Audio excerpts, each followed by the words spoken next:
ముందుగా కూటమి ప్రభుత్వానికి కూటమి నాయకులకి కంగ్రాచులేషన్స్ చెప్తున్నాం.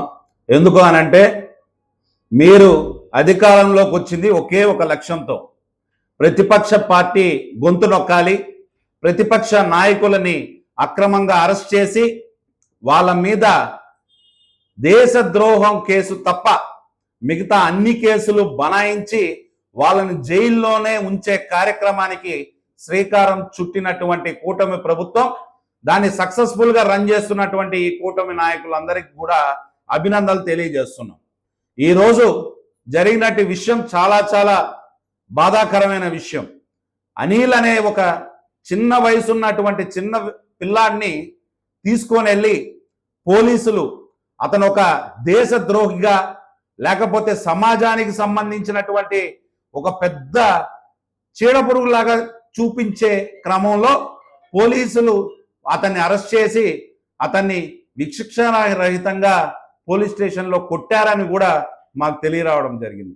మేము ఒకటే అడుగుతున్నాం, ఎవరైతే ఈ దినేష్ అనే వ్యక్తి ఆ పవన్ అనే వ్యక్తిని కొట్టాడో ఆ వ్యక్తికి జనసేన ఎమ్మెల్యే అయినటువంటి ఆర్ఎన్ శ్రీనివాసులు గారికి ఉన్న సంబంధాన్ని ఈ కూటమి ప్రభుత్వం బయట పెట్టే దమ్ము మీకుందా?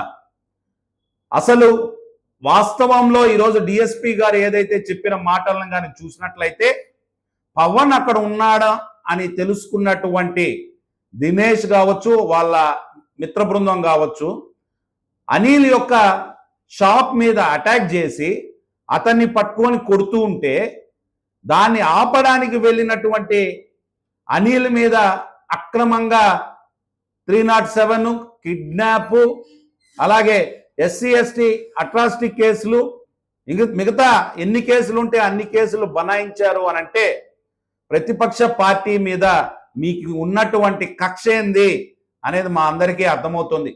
ఈరోజు ఆ విషయం తెలుసుకొని వైఎస్ఆర్సీపీ నాయకులుగా మేము పట్టణాధ్యక్షులైనటువంటి రవిచంద్రారెడ్డి గారితో కలిసి అక్కడికి వెళితే ఈస్ట్ సిఐ గారు ఆయన సొంత ప్రాపర్టీ అయినట్టు, ఆ ఈస్ట్ పోలీస్ స్టేషన్ ఆయన వ్యక్తిగత ప్రాపర్టీ అయినట్టు మమ్మల్ని అందరినీ దుర్భాషలాడి మమ్మల్ని అందరినీ బయటకు వెళ్ళమని చెప్పి అరిచి, ఇంకా కావాలంటే లాఠీ ఎత్తుకోండి అని కానిస్టేబుల్ చెప్తారు.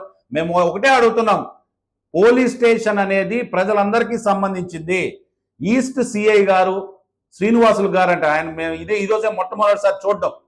మీరు నిరంకుశ పాలన చెయ్యాలి, ఈస్ట్ పోలీస్ స్టేషన్ అడ్డం పెట్టుకొని ఇట్లా ప్రతిపక్ష నాయకుల మీద జులుం చేయాలి, ఏంటంటే అంటే అన్పార్లమెంటరీ లాంగ్వేజ్ అంతా యూజ్ చేస్తున్నాం. మేము ఒకటే అప్పుడు కూడా మేమేం దొంగలం కాదు, లేకపోతే పిక్ పాకెటర్లం కాదు, మేము ప్రజాసేవలో ఉన్నటువంటి ప్రజా నాయకులం.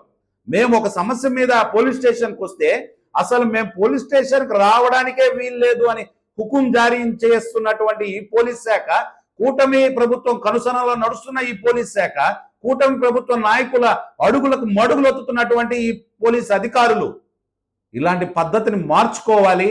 ఇలాంటి పద్ధతిని కానీ మీరు కానీ పునరావృతం చేస్తే వైఎస్ఆర్ కాంగ్రెస్ పార్టీ నుంచి పెద్ద ఎత్తున ఉద్యమం పోలీస్ శాఖ ఎదుర్కోవాల్సి వస్తుందనేసి మీ అందరికి తెలియజేస్తున్నాం.